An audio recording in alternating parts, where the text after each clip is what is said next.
I hate Jinx with a passion. Everything about her is terrible. From the exaggerated nature of her character to the romanticization of mental illness, every aspect feels wrong. Not only does this have a negative impact on the developing minds of teenagers, it also completely devalues the feelings of those who actually have psychological problems. So, you guys should also consider the so-called adequacy of Jinx's image. Let us start with the fact that Jinx has gone far beyond the scope of the series. She's everywhere, in ads, merchandise, memes, even on the cover of the Arcane art book, and so on. I have no problem with popularizing characters, but not when the character promotes a completely unhealthy model of behavior. The main problem lies in her image and the message she conveys to the viewer. It is true, she does have psychological trauma such as post-traumatic stress disorder, borderline personality disorder, etc. But the creators have exaggerated it so much that it looks like something funny. By the way, in real life, you are unlikely to be thrilled to interact with someone who really has problems like Jinx and needs real help. It is difficult, sad, and often frightening. But for some reason, when all of this is shown through a romanticized image, as in Jinx's case, viewers begin to admire her and think, wow, that is so cool! Her behavior is one of the things that most captivates the audience. But in reality, it is just destructive nonsense. Uncontrolled outbursts of aggression. She literally effing attacks everyone and anyone, even those who try to help or understand her. The same goes for Vi, Echo, and Caitlyn. Jinx's aggression is often completely irrational and totally out of proportion to the situation. She just snaps like a rabid dog and doesn't give a damn about anyone. And what about the scenes where she simply revels in chaos and destruction? All of this happens without any apparent goal, without any benefit, just for her own pleasure. That is not normal. It is a childish yet deadly form of infantilism, and her manipulation is a separate art form altogether. She constantly tries to make Vi feel guilty, emotionally blackmailing her like, "You abandoned me. You need Caitlyn, not me," even though Vi does everything she can to connect with Jinx. Jinx just doesn't give Vi a chance, constantly twisting the facts and pushing her buttons. It is literally infuriating that Jinx constantly portrays herself as a victim of circumstances, shifting the blame for her actions onto everyone around her and her alter ego. Like, it's not me, it's Jinx. And what you guys feel like saying, no, you little bitch, it is you, and these are your actions. Although her actions are sometimes deliberate, she never takes her own responsibility and admits it. Why is her unwillingness to take responsibility and her constant excuses so infuriating? Let me tell you guys, she lives in a parallel reality where she's always right and everyone else is to blame. Do compare her behavior to that of Vi. She's also traumatized. She's also been through a lot of shit, but she tries to be responsible, to protect, to fight for the better. Or take Echo, who has similarly lost a lot, but is not straight from the path. Against their backdrop, Jinx's madness looks even more childish, irresponsible, and downright ridiculous in its destructiveness. Her mental health issues are a whole different ballgame of real torture. The show presents her exaggerated psychosis, hallucinations, and complete instability. Is this supposed to elicit sympathy or what? Excuse me, but to me it appears to be an unsuccessful attempt to create a so-called deep character. This attempt has resulted in a complete failure. Her conversations with toys, her obsessive visions of the past, all of this looks less like a symptom of real illness and more like a blatant attempt to make her quote-unquote cool and unusual. Sound like she's different from everyone else, she sees and hears things that others don't. It is so deep. In fact, it makes the character less real and believable and more like some spectacular exhibit in a freak show. It is truly infuriating because it devalues real and serious mental health issues that at least need to be taken seriously. And the next thing is the most infuriating. Her madness suddenly recedes when it suits the plot. She can be completely sane and effective if the writers decide so, and then just as suddenly revert to her abnormal state to wreak havoc again. This looks like not a real mental state, but a cheap script writing device.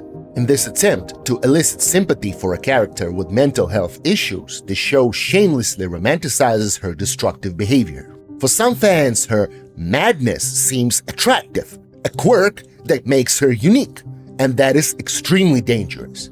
When mental illness is framed as something aesthetic or cool, it can carry disastrous consequences for a vulnerable audience. But there is something even more disturbing. Jinx does not just destroy everything around her. At times, she displays overt suicidal tendencies, and that is the most dangerous aspect. For viewers who harbor similar thoughts, such an image can become more than an idol. It can serve as a catalyst. Instead of seeking help, they have a so-called cool and compelling character teetering between life and death, and that can invite imitation. That is wildly irresponsible on the creator's part and provokes pure and unfiltered fury on my part at least. The show uses her trauma as both explanation and constant, yes, constant justification for all her destructive actions. She just killed a bunch of people? Oh well, she's traumatized. She manipulates and wrecks everything around her? Well, that's just trauma manifesting. To me, that sounds like a desperate bid for sympathy for a character who never changes, not one bit. She keeps repeating the same mistakes while her so-called trauma perpetually excuses her lack of accountability. The show tries hard to underline the tragedy, yet simultaneously romanticizes and aestheticizes her madness. Instead of exploring the consequences of trauma, perhaps even a path to healing or at least self-awareness, we get what exactly? Another explosion in manic laughter passed off as individuality. All this bullshit has a strong impact on the audience, because at that point, it's not just about the character. It's about the responsibility of the showrunners and the creators. It is true though, Arcane is officially rated 16+. In theory, younger kids should not watch, but reality is different, isn't it? Why is that important? Because the teenage brain is still developing, like a sponge, highly susceptible to vivid outside influences. Some might say it's just a cartoon. That argument is pissing me off. Many Arcane fans who idolize Jinx might be well under 16. And what about their parents? Either they don't notice what their kids are watching, or they just wave it off. It's just a cartoon, it's nothing too bad or harmful. But it poses a direct risk. Animation often hits harder than a, let us say, not-so-colorful live-action film with bright and emotional blows. Its images stick deeper in an unformed psyche. Psychologists note that the human psyche is not fully developed until age of 20, sometimes 25. Until then, thinking, psyche, and behavior are considered highly malleable, especially when teens seek idols. And Jinx is exactly that icon, an idol for many school-age fans. Teenagers mindlessly copy her style. Cringe-worthy cosplay is everywhere. Blue hair dye, smeared makeup, the whole look. That is mostly benign, until fans imitate her behavior. Uncontrolled aggression, manipulation, perpetual victimhood. That is dangerous. It plants unhealthy behavioral patterns they can carry into real-life interactions with peers and parents. Jinx is perceived by teenagers as a symbol of rebellion, freedom, and not following the rules. Like, check her out, she's so cool, destroying everything around her, she's so special. But god damn it, this is a distorted, destructive form of rebellion. It is not freedom. It's simply considered to be permission to sow chaos and harm. Such teens can become a real danger to society offline and of course online in League of Legends. The influx of players who emulate Jinx further poisons in-game behavior, toxicity, aggression, knee-jerk flaming. All that trash makes the experience unbearable for older or more mature players. The League community already has a toxic reputation, and Jinx only pours fuel on the fire. It feels as though the creators themselves, perhaps unconsciously, are fostering destructive habits in their core audience by pushing such a character. But Arcane's audience is not only about teens. That is another level of danger, and another layer of it. Adults with real, perhaps undiagnosed mental health issues may latch onto this exaggerated portrayal. Why can't Jinx make things worse for them? Because she offers a warped model for behavior, a twisted justification for negative impulses. That is not trauma healing. it can actually deepen the goddamn wound. Instead of seeking help, some might think, oh, I'm just like Jinx. It's normal. I'm traumatized, so I too have the right to blow everything up, figuratively or literally. Even worse, Jinx's antics could spark suicidal thoughts in vulnerable audiences and viewers who never had them before. And after all that, where the hell is the creator's responsibility? Especially in case of portraying exaggerated mental disorders and celebrating violence. Jinx's behavior ends up looking normal, or even cool. The showrunners produce images that millions watch and thousands imitate.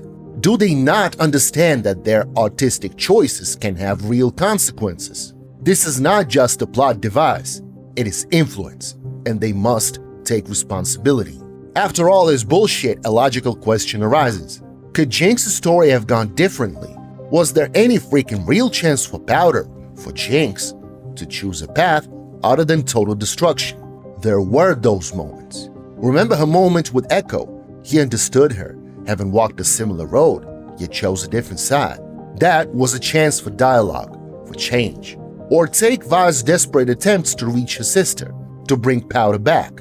Vi tore herself apart to save her, but no! Those chances were literally brushed aside as if they never mattered. Why? Because their brilliant plan was to forge a living crazy bomb? That is wasted potential and pure absurdity. It pisses off because it shows the writers were not interested in realistic, nuanced growth via making the character journey feel relatable and similar to real life. In Arcane, trauma looks like an irreversible sentence, not a challenge one can't overcome. It's like, if you got broken once, you are doomed to lifelong psychopathy. That is a dangerous message for anyone struggling. For real trauma survivors, it can excuse destructive behavior rather than encourage healing. So there goes my final verdict. Jinx's madness is no tragedy. No, it is a cheap, or even worse, overused plot device. First, it hurts the character, turning her into a grating parody that belittles genuine mental health issues. And second, it sets a perilous example for impressionable viewers. Mental health problems are not a fashion choice or shortcut to coolness. It is something that needs help, not romanticization. What do you guys think? Do sound off in the comments and smash the like button if you agree, and do subscribe so you don't miss more sharp critiques. And now your burnt out and pissed off friendly neighborhood tavern keeper is signing off. See you soon in my humble tavern. Ah, crap.